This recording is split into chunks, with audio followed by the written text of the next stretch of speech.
அஸ்ஸலாமு அலைக்கும். காகத்தின் இயல்பு பேராசை. எல்லாவற்றிற்கும் இயங்கும் இந்த பேராசை சிர்ரி லத்தீஃபாவின் ஜிக்ரின் வலிமை மற்றும் இந்த நூரின் சக்தியால் சுத்திகரிக்கப்படும். அப்போது இந்த காகம் போன்ற பறவையும் தூய்மை அடைகிறது. அதன் பிறகு அது ஒரு நல்ல பறவையாக மாறும். அந்த தூய்மை அடைந்த பறவைக்கு இனி பேராசை இருக்காது. மேலும் நல்ல செயல்களுக்கு உதவியாக இருக்கும். பின்னர் ஒருவர் சிர்ரி என்ற மகாமை அடையும் போது சாதாரண நப்சு தூய்மை அடைந்தாலும் காமத்தின் குணம் வெளியேறாது. காமம் விலக வேண்டும் என்றால் நூர் எனும் ஒளி கல்பிற்குள் நுழைய வேண்டும். பின்னர் அந்த மகாமில் உள்ள கல்ப் என்று அழைக்கப்படும் லத்தீஃபாவிலும் பேராசை இருக்கும். ஏனென்றால் பேராசையின் பறவை கல்பின் மேல் அமரவில்லை, அது சிர்ரியின் மேல் இருக்கிறது. சிர்ரி முனவர் என்னும் ஒளியூட்டப்பட்ட பிறகுதான் அந்த பேராசை விலகும். சிர்ரி முனவர் ஆனவுடன் பேராசை நீங்கும். ஆனால் அப்போதும் கூட வேறு சில குணங்கள் விலகாமல் இருக்கும். எனவே அடுத்த லத்தீஃபா ஹஃபி என்று அழைக்கப்படுகிறது. இந்த ஹஃபியின் மீது அமர்ந்திருக்கும் பறவை மயில். மயிலின் இயல்பு அகந்தை.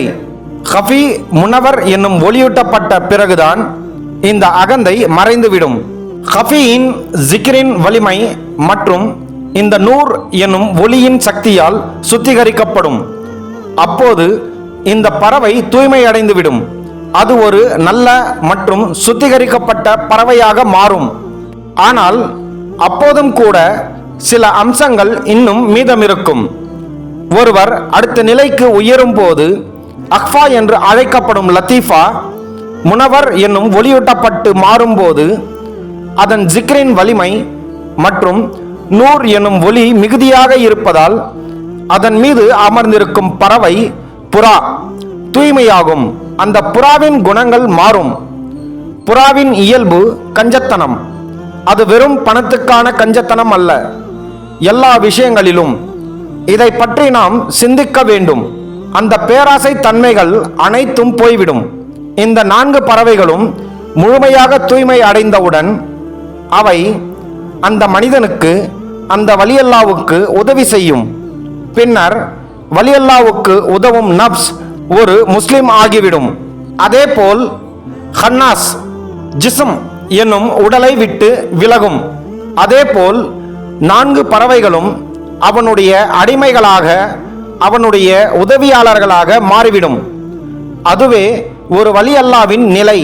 அத்தகைய அவுலியாக்கள் இறக்கும் போது மரண வேளையில் அவர்களின் உடல் இல்லாமல் போய்விடும். அப்போது அந்த பறவைகளுக்கு உட்கார இடம் இருக்காது. அப்படியென்றால் அவை என்ன செய்யும்? அவை காடுகளுக்கோ அல்லது வேறு இடங்களுக்கோ சென்று சாதாரண பறவைகளைப் போல மரங்களில் கூடுகள் கட்டி அங்கே வாழத் தொடங்கும். அதே பறவைகள்தான் சில நேரங்களில் மதினாவிலும் மக்காவிலும் தவாப் செய்து கொண்டிருப்பதை பார்க்க முடிகிறது. ஒருவேளை அவை அப்படிப்பட்ட பறவைகளாக இருக்கலாம். இந்த பறவைகள் ஏதோ ஒரு வலியுடைய அல்லது நபியுடைய பறவைகளாக இருக்கலாம். ஏனென்றால் அவை தூய்மையான பறவைகள். பல அவுலியாக்கள் முஜாஹிதா எனும் ஆத்ம சுத்திகரிப்பிற்கான முயற்சியின் பயணத்திற்காக காடுகளுக்கு செல்லும் போது பெரும்பாலும் இப்படிப்பட்ட பறவைகளை அடிக்கடி சந்திக்கிறார்கள். அத்தகைய பறவைகளிடமிருந்து அவர்கள் இல்ம் என்னும் அறிவு பெறுகிறார்கள். அதேபோல் ருஹானியத் என்னும் ஆன்மீக உலகின் சிகிச்சையையும் பெறுகிறார்கள். அவற்றின் மூலம் அவர்கள் அதிக உதவியை பெறுகிறார்கள்.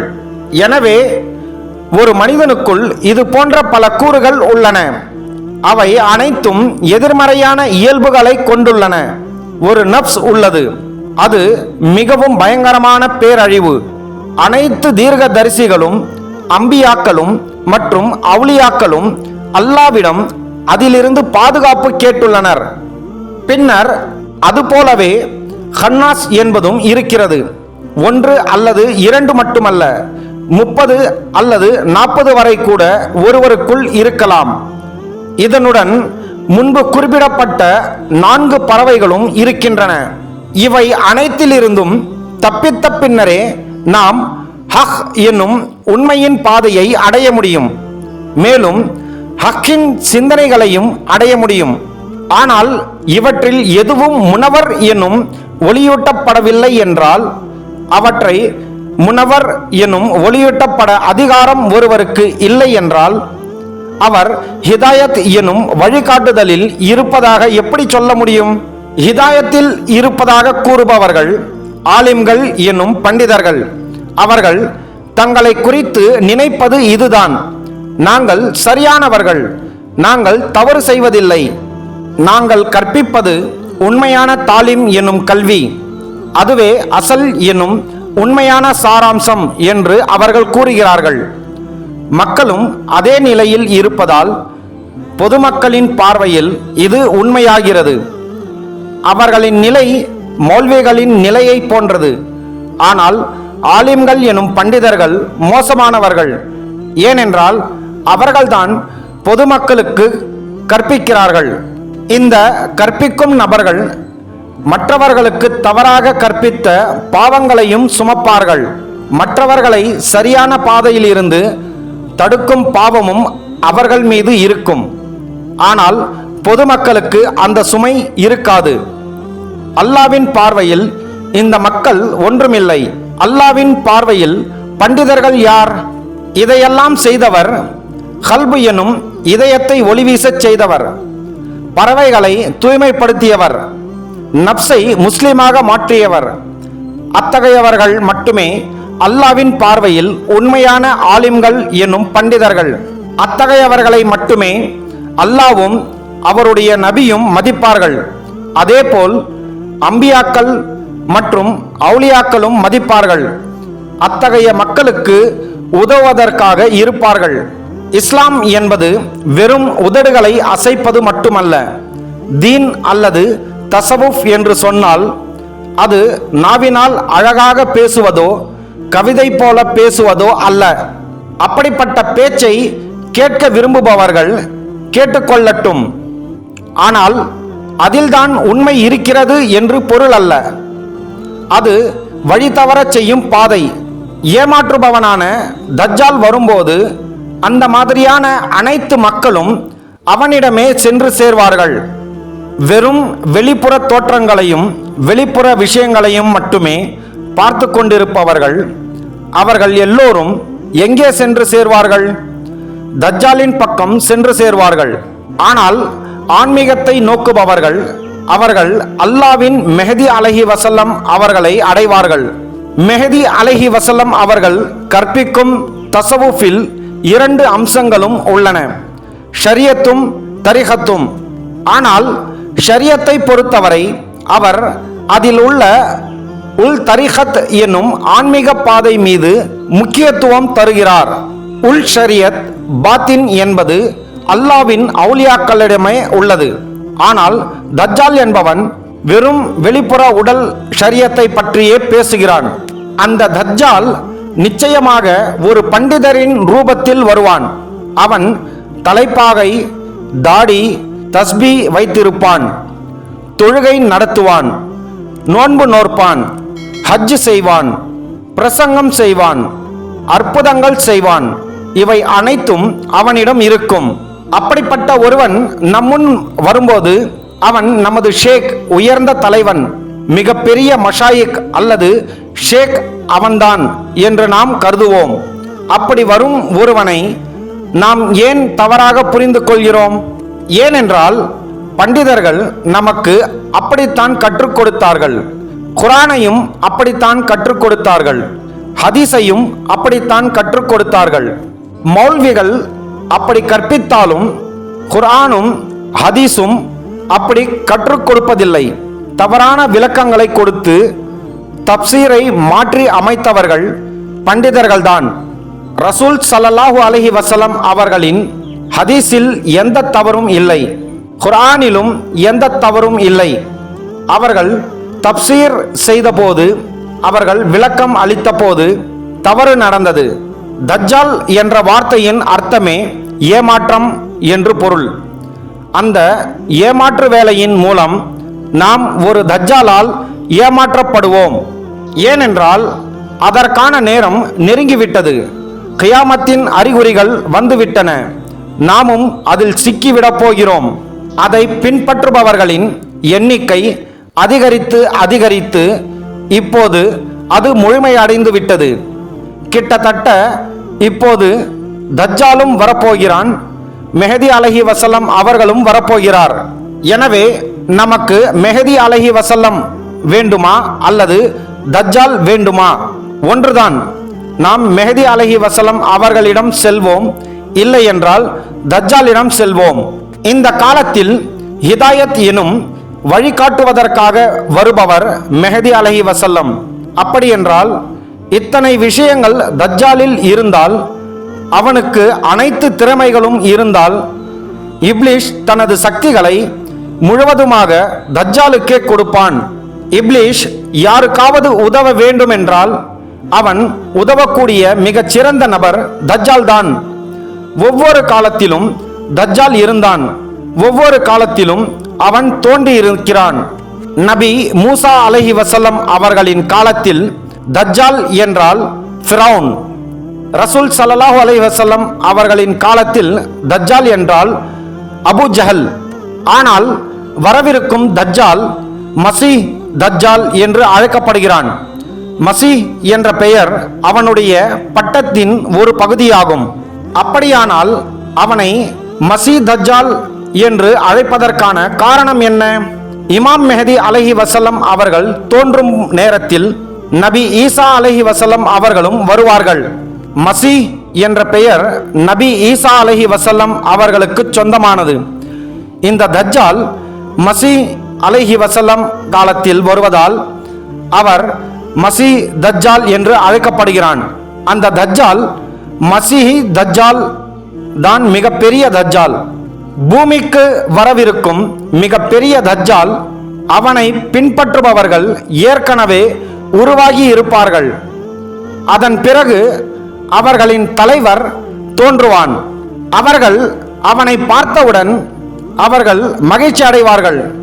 காரணம், அவர்களுக்கு ஆன்மீக பற்றிய எந்த அறிவும் இல்லை. அவர்கள் படித்திருப்பது பொருள் சார்ந்த உலக அறிவு அல்லது ஷரியத்தின் வெளிப்புற அறிவை மட்டும்தான். இதுவே எல்லாம் என்று அவர்கள் கருதுகிறார்கள். ரசூல் ஸல்லல்லாஹு அலைஹி வஸல்லம் அவர்கள் தஜ்ஜால் ஒரு கண் கொண்டவன் என்று சொன்னார்களே, அதன் உண்மையான அர்த்தம் என்ன? ஒரு கண் என்பதன் பொருள் அவனுக்கு வெளிப்புற கண் மட்டுமே இருக்கும். அவனுக்கு ஷரியத் பார்வை, வெளிப்புற பார்வை மட்டும் இருக்கும். ஆனால் அவனுக்கு உள்ளார்ந்த பார்வை, ஆன்மீக கண், ரூஹானி பார்வை எதுவும் இருக்காது. அதனால்தான் ரசூல் ஸல்லல்லாஹு அலைஹி வஸல்லம் அவர்கள் மேலும் கூறினார்கள், உங்கள் ரப் இறைவன் ஒற்றை கண் அல்ல, அவருக்கு 2 கண்கள் உண்டு. அவர் ஒற்றை கண்ணாக இல்லாவிட்டால் அல்லாவின் தூதர்களுடன் வருபவர், அதாவது இமாம் மெஹதி அலைஹி வஸல்லம் அவருக்கு நிச்சயமாக 2 கண்களும் இருக்கும். அதாவது அவரிடம் ஆன்மீகம் இருக்கும், அதேபோல் ஷரியத்தின் சட்டங்களும் இருக்கும். 2 கண்களையும் கொண்டவர்கள்தான் சத்தியத்தின் மக்களாகிய ஹக் என்னும் உண்மையினர்கள். ஒற்றை கண்ணுடையவர்கள் ஹக்கின் மீது இல்லை. அவர்கள் அனைவரும் பொய்யிலும் தீமையிலும் இருக்கின்றனர். அந்த ஷரியத்தை நோக்கி மட்டுமே செல்பவர்கள் அவரை பின்பற்றுபவர்கள். ஷரியத்தை பற்றி மட்டுமே பேசுபவர்களும் அவரை பின்பற்றுபவர்கள். ஆன்மீகத்திலிருந்து மக்களை திசை திருப்புபவர்கள் தஜ்ஜாலின் உதவியாளர்கள். இதுவே அதன் உண்மை. ரசூல் ஸல்லல்லாஹு அலைஹி வஸல்லம் அவர்கள் ஃபித்னா வரப்போகிறது என்று பலமுறை கூறியுள்ளார்கள். இரவின் இருண்ட துண்டுகளைப் போல ஃபித்னா இருக்கும் என்று அவர் கூறினார்.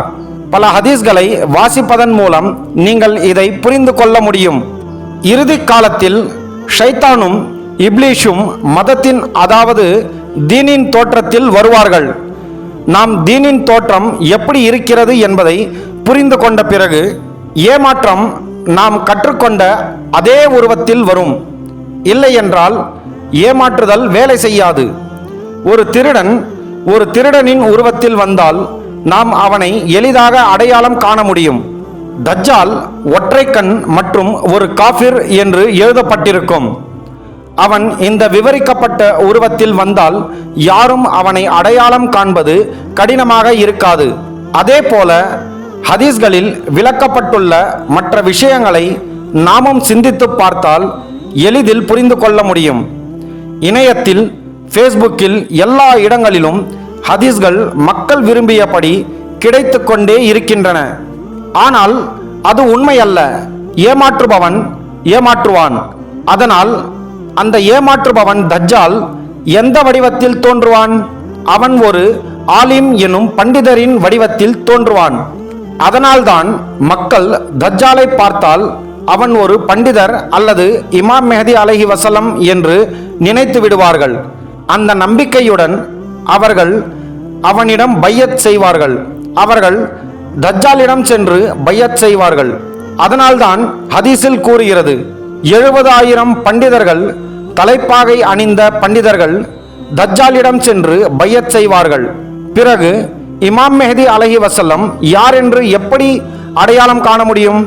இவ்வளவு அற்புதங்கள் மற்றும் தலைப்புகளுடன் தஜ்ஜால் இந்த முறையில் வரும்போது சாதாரண மக்களால் வேறுபடுத்தி பார்க்க முடியாது. அப்படியென்றால் இப்போது இமாம் மெஹதியை நாம் எப்படி அடையாளம் காண முடியும்? நாம் இந்த தலைப்பை கற்றுக்கொள்கிறோம் என்பதை புரிந்து கொள்வதற்காக. எந்த தலைப்பை? இது ஒரு ஜாக்கிரே கல்ப் ஆவது பற்றியது. இது கல்பு எனும் இதயத்தின் ஜிக்ரை அடைவது பற்றியது. இதற்கான ஆதாரம் குர்ஆனிலேயே உள்ளது. அல்லாஹ் குர்ஆனில் கூறுகிறான், குர்ஆன் 18:28, வலா துதீமன் அகஃபல்னா கல்பஹு அன் ஜிக்ரனா. அல்லாவின் அனைத்து அவுலியாக்களும் இந்த வசனத்தை பயன்படுத்துகிறார்கள். ஏனென்றால் அறிவு உடையவர்கள் மட்டுமே அதன் ஹகீகத் என்னும் உண்மையை புரிந்து கொள்வார்கள்.